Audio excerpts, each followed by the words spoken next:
प्रशांत जी एक के बाद एक के बाद एक के बाद एक कई आरोप पे आरोप लगा रहे हैं। मैं मानता हूं कि ये तमाम बातें जांच का विषय हैं। नमस्कार, आप बोले भारत देख रहे हैं। मैं हूं आपके साथ कमलेश। जनसुराज के सूत्रधार प्रशांत किशोर ने डिप्टी सीएम सम्राट चौधरी से इस्तीफे की मांग की है। साथ ही नीतीश कुमार से कहा कि बर्खास्त कीजिए, क्योंकि शिल्पी गौतम हत्याकांड में नाम आया है और उसमें ये भी संलिप्त थे।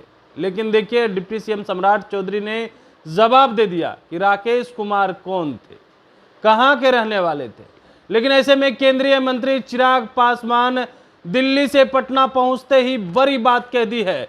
जनसुराज ने सवाल उठाया, उसको लेकर के कहा कि देखिए, ये तमाम चीजें जांच का विषय है। क्या प्रशांत किशोर जो आरोप लगा रहे हैं वो आरोप तथ्यों के साथ लगा रहे हैं कि नहीं? अगर तथ्य के साथ लगा रहे हैं तो जांच का विषय है। यानी सीधे तौर पे इशारों में सम्राट चौधरी और अशोक चौधरी के ऊपर जांच को लेकर के कह दिया है। और भी क्या कुछ कहते हुए नजर आ रहे हैं चिराग पासवान। सबसे पहले आप वो सुन। तेजस्वी यादव है, वो ईबीसी को वोट को लेकर है, वो साध रहे हैं और कह रहे हैं कि ईबीसी अब वोट बैंक में, क्योंकि एनडीए के लोग पहले वोट बैंक ईबीसी को समझते थे, लेकिन अब वोट बैंक ने वो पावर बैंक अब बन गया है, सिर्फ यूज किया है। देखिए, ईबीसी, ओबीसी, दलित, महादलित, ये सारी सोच नेता प्रतिपक्ष की हो सकती है। मैंने आज तक कभी किसी बिहारी को ना ईबीसी समझा, ना ओबीसी समझा, ना दलित समझा, ना महादलित समझा, ना अगड़ा समझा, ना पिछड़ा समझा, ना हिंदू समझा, ना मुस्लिम समझा। मेरे लिए बिहारी बिहारी है। मैं बात करूंगा तो 14 करोड़ बिहारियों की बात करूंगा, बिहार फर्स्ट की बात करूंगा, बिहारी फर्स्ट की बात करूंगा। और यही सोच ने बिहार को बर्बाद किया। आज आप अपने आप को, आप 21वीं सदी का आप बोलते हैं और ये आप सोच रखते हैं कि भैया किसको हम किस जाति में हम बांट के देखें और कौन किस जाति का वोट बैंक बनना चाहता है और कौन किस जाति को अपना वोट बैंक बनाना चाहता है। इसी सोच ने तो बिहार को बर्बाद किया है। आप बताइए, आप नेता प्रतिपक्ष हैं, आप अपने आप अभी भी आप लोग इसी तरीके का वोट बैंक बना के आप सोचने की बात कर रहे हैं। पर ये लोग तो सोचेंगे ही ना, जो एमवाई को तमगे की तरह सीने पे चला टांग के चलते हैं। क्या है एमवाई? यही सब तो है, जातीयता सांप्रदायिकता में बिहार बिहारियों को बांटना। भाई हम भी एमवाई की बात करते हैं, बट हमारे एमवाई में महिला है जो कि देश दुनिया की आधी आबादी है। हमारे वाई में युवा हैं जो कि देश की, हमारे बिहार की सबसे बड़ी आबादी है। ऐसे में जब ऐसे लोग भी और यंगस्टर्स से भी अगर हम लोग यही उम्मीद करें कि भैया वो भी जाति में बांटकर वोट बैंक की बात करेंगे, तो पिछले 50 साल जैसे बिहार के गए, अगले 50 साल फिर ऐसे ही जाएंगे। अगली पीढ़ी फिर ऐसे ही जातियों और धर्म में बंटकर बर्बाद होने का काम करेगी। कम से कम युवाओं को इस तरीके से जाति में बिहारियों को बांटकर बात करने की सोच नहीं रखनी चाहिए।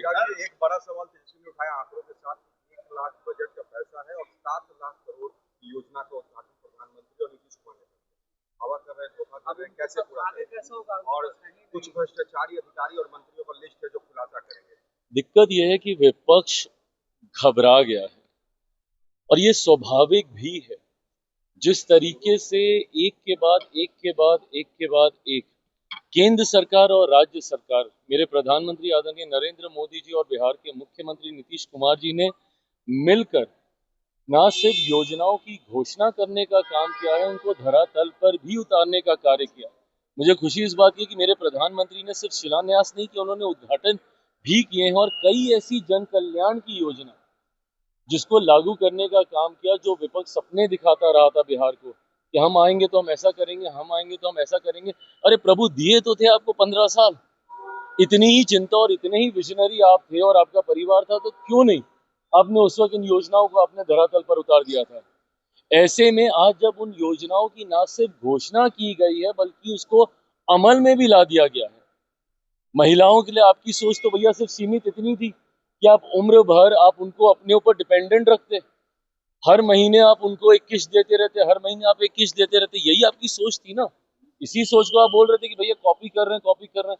क्या कॉपी किया? आज 10-10 हजार रुपए महिलाओं के अकाउंट में डालकर इस बात को सुनिश्चित करने का हमारी सरकार प्रयास कर रही है कि वो उद्यमी बने, वो अपने पांव पे खड़ी हो। और जब एक महिला अपने पांव पे खड़ी होती है तो पूरे परिवार को साथ लेके खड़ा होती है। तो ऐसे में जिन महिलाओं के अकाउंट में गए हैं 10,000 रुपए, वो इसलिए नहीं गए कि भैया आज दिए हैं फिर तुमको दे देंगे, फिर तुमको दे देंगे। नहीं, आप एक प्रोजेक्ट तैयार कीजिए। आप जिस भी व्यवसाय में आप जाना चाहती हैं, आप उसके लिए आप कार्य कीजिए, इनिशियल रिपोर्ट सबमिट कीजिए और उसके बाद 2 लाख रुपए की और राशि आपको दी जाएगी ताकि आप उसको पूरी तरीके से आप स्थापित कर सकें। ये विकास की सोच है। ये कैसे एक परिवार को आत्मनिर्भर बनाया जा सके, उस दिशा में उठाया गया कदम है। और स्वाभाविक है भैया, ये ऐसे कदम हैं जो सीधा गरीब कल्याण की योजनाओं को सशक्त करते हैं, महिलाओं को सशक्त करते हैं, परिवारों को सशक्त करते हैं। ऐसे में आपको स्वाभाविक है चुभना ये सारी बातें, क्योंकि आपने तो सपने में भी नहीं सोचा था कि ऐसी योजना भी आ सकती भैया है। एक सवाल और है, पीके ने एक बड़ा आरोप लगाया है मुख्यमंत्री प्रशांत किशोर सम्राट चौधरी पर, और उन्होंने कहा कि शिल्पी गौतम हत्याकांड में वो भी आरोपी है। डिप्टी सीएम पर एक बड़ा भ्रष्टाचार और डिप्टी सीएम पे एक बड़ा देखिए, प्रशांत जी एक के बाद एक के बाद एक के बाद एक कई आरोप पे आरोप लगा रहे हैं। ये सही मायनों में कुछ तथ्यों के साथ वो जानकारी साझा कर रहे हैं या सिर्फ आरोप लगा रहे हैं? मैं मानता हूं कि ये तमाम बातें जांच का विषय है।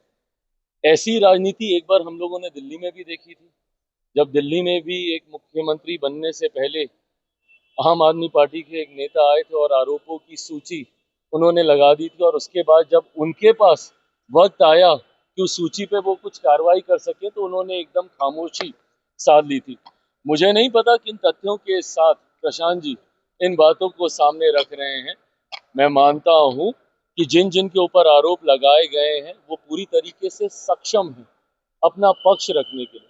उनमें से कुछ नेता ने बहुत प्रमुखता से मानहानि का दावा भी किया है, और भी जो स्पष्टीकरण की जरूरत पड़ेगी समय समय पर ये आरोप लगाएंगे, वो जवाब देंगे। दूध का दूध, पानी का पानी अपने आप होगा।